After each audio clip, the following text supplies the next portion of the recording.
그래서 아파트에 대한 전세가 그리고 매매가 지금 오르지 않는 게 아니에요. 거래량이 지금 9월 달에는 3,000건까지 떨어졌다가 10월 달에 9월 달에 거래량을 돌파를 했거든요. 서울 거래량 기준으로 해서요. 그러니까 다시 상승을 하고 있는 상황이에요. 거래량이. 근데 중요한 건 뭐냐면 9,000건까지 갔던 거래량이 3분의 1로 쪼그라들었는데도 가격이 떨어지지 않았다는 겁니다. 대출 내년에는 제가 반드시 풀린다고 말씀을 드렸잖아요.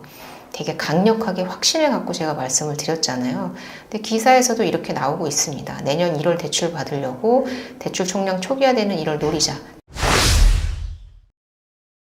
네, 안녕하세요. 담백한 경제 2%입니다. 네, 오늘은 조금 좋지 않은 소식입니다.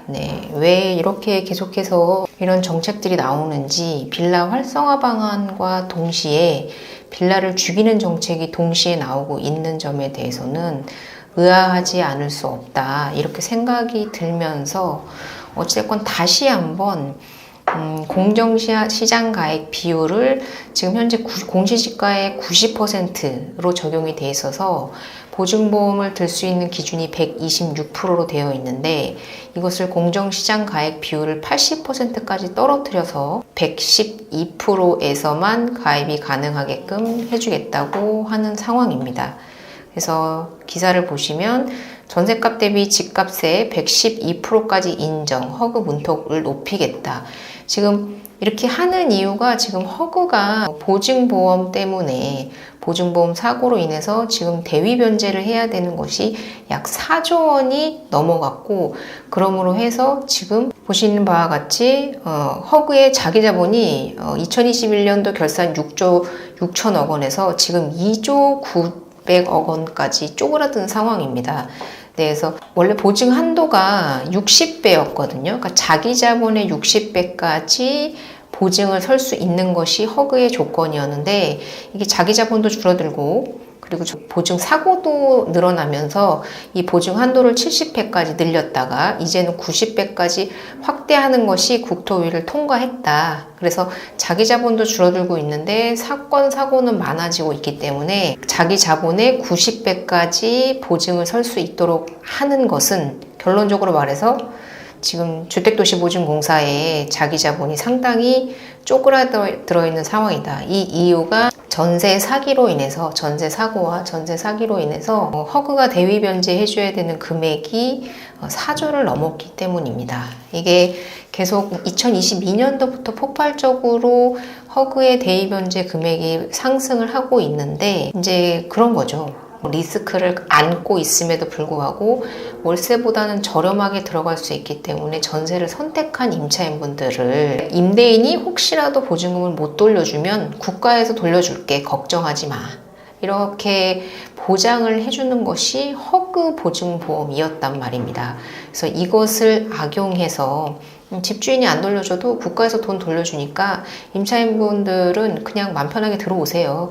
설령 집주인이 사기꾼이라고 하더라도 국가에서 돈을 돌려줄 거니까 전혀 걱정하실 필요가 없습니다. 이렇게 해서 전세 사기에 많이 악용이 됐었다. 그러다 보니까 대위 변제 금액이 기하급수적으로 올라가면서 허그의 자기 자본이 이렇게 쪼그라들었다. 근데 보증을 서야 되는 허그의 입장에서는 자기 자본이 줄어들었기 때문에 지금 그 자기 자본의 90배까지 보증을 설 수 있는 걸로 수정을 하면서 계속해서 적자를 내고 있음에도 불구하고 보증은 서야 되는 이런 아이러니한 상황이 발생을 하고 있다. 그래서 이제 담보 인정 비율을 90%에서 80%까지로 추가 하향하겠다. 그러니까 더 이상 허그에서는 보증을 설 수 있는 여력이 없다. 돈이 없기 때문에 이제 두 손 두 발 다 들겠다.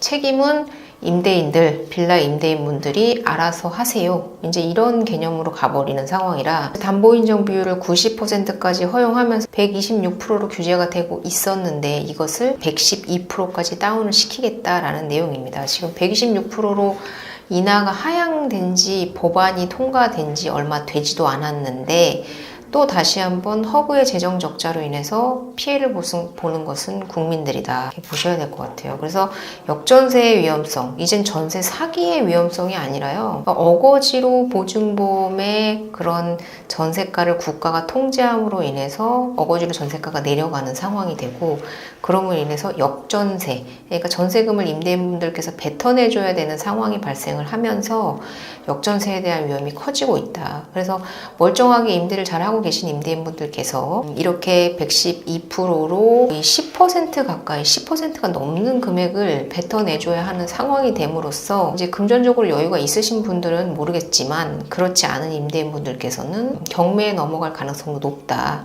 그래서 지금 전세, 전반적으로 이번 정권에서는 전세를 없애겠다라는 그런 취지가 상당히 강한 그런 정권인데, 특히나 빌라를 먼저 전세를 없애겠다라는 그런 마음을 가진 게 아니고서야 이렇게 하실 수 있는가라는 생각이 들어요. 지금 상황에서 빌라를 11만 호 이상을 신축 공급하겠다고 얘기를 하면서 신축 물건에 대한 공시지가 를 112%까지 쪼그라뜨리면 과연 이것을 임대 전세를 내놓을 수 있는 임대인분들이 과연 얼마나 있을까요? 자기 자본이 많은 그런 월세를 줄 수 있는 그런 이제 투자자들만 찾아야 되는 빌라 시장에서 과연 전세라는 것이 유지될 수 있을 것이냐를 생각해 본다면 아파트보다 빌라가 먼저 전세라는 개념이 서서히 사라질 수 있다. 서민들이 많이 사용하는 빌라, 서울 같은 경우에는 사실 빌라가 더 많거든요. 경기도 같은 경우에는 빌라보다 아파트가 더 많은데 서울 같은 경우에는 빌라가 더 많습니다. 근데 여기에 이렇게 전세를 받을 수 없는 이런 지경까지 만드는 상황이라면 서울의 아파트 집값의 상승은 불보듯 뻔하다. 근데 11만 채를 공급을 하겠다. 사실 이거 댓글에 이제 어떤 분께서 불가능하지 않냐라고 말씀하셨는데, 제가 한 2개월 전인가요? 한 달 전인가 방송을 만든 적이 있습니다. 빌라 11만 채 매입. 빌라 하락하나요? 아니요, 상승합니다. 이런 개념으로 제가 영상을 하나 만든 게 있는데, 그걸 참고해 보시면 10만 채 공급 얼토당토 안 한 얘기이다.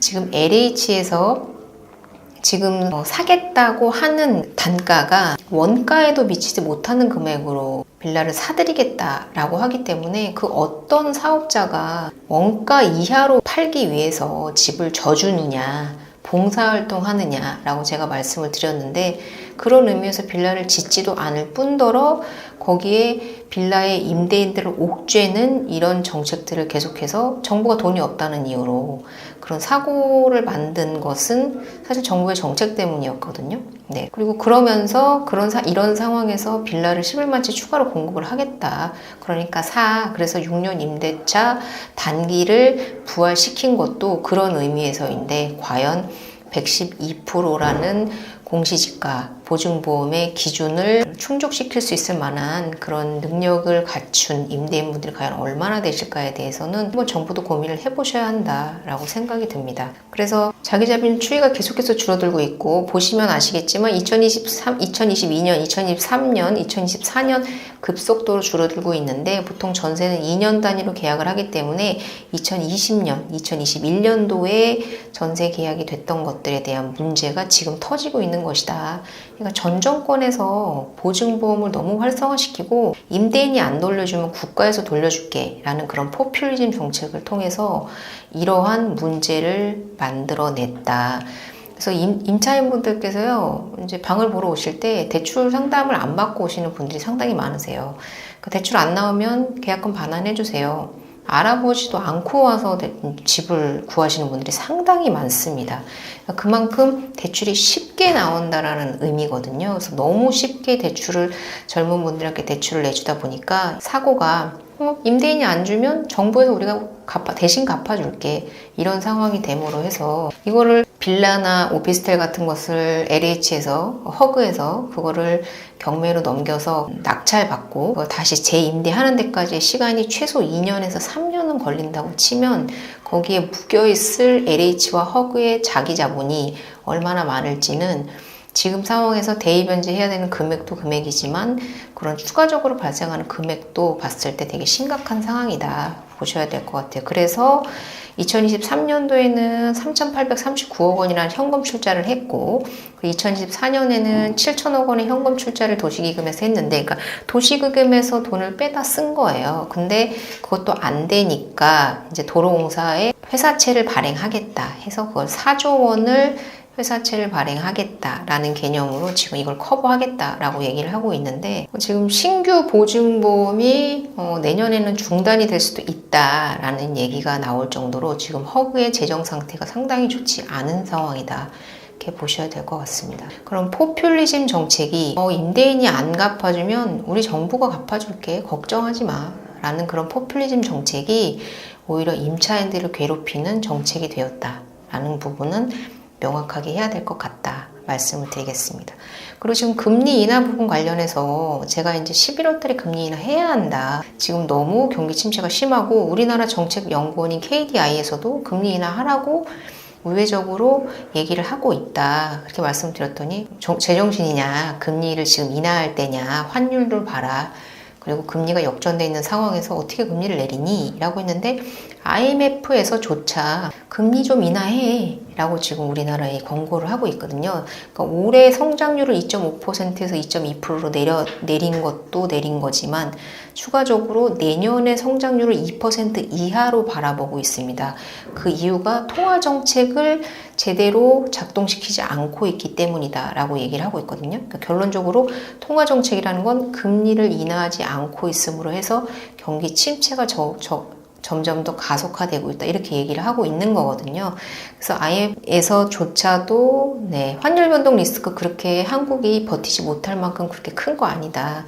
환율로 인해서 금리를 못 내린다는 것은 그렇게 한국 입장에서는 그게 큰 리스크가 아니기 때문에 금리 인하해 라고 얘기를 하고 있는 거고요. 시티은행 다들 대부분 11월 달에 금리 동결이 될 걸로 예상을 하고 있는데 시티은행에서는 한은이 이번 달에 연속 금리 인하 단행할 수도 라고 기사가 나왔습니다.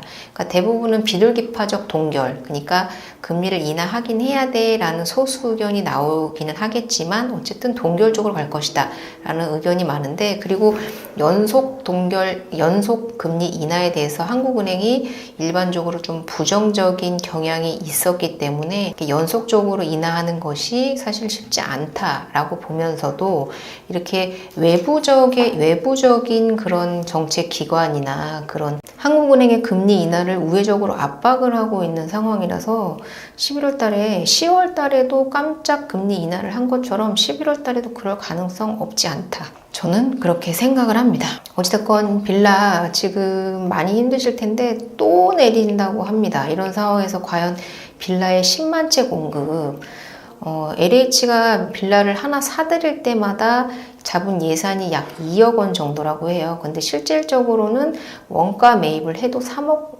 2천 이상이 들어간다고 합니다. 제가 앞서 말씀드린 대로 서울에서 60스퀘어미터 이상의 집을 3억 5천에 살 수 있는 집은 저는 없다고 생각을 해요. 지금 상황에서는 신축으로 구축이 아니고서는. 그래서 거기서 그러니까 LH조차도 국가에서 지원을 받는 금액이 적고 그리고 건축업자들도 그것을 원가보다 이하로 판매를 해야 되는 상황이기 때문에 LH도 사면 살수록 적자, 건축업자도 팔면 팔수록 적자인 상황에서 과연 이것이 누구를 위한 정책이냐, 정부도 마이너스 그리고 사업자도 마이너스인 이런 사업을 과연 합치가 이루어져서 거래가 될 것이냐라고 생각해 본다면 저는 이 빌라에 대한 공급 정책 그렇게 수월하지 않을 것이다 라고 생각을 합니다.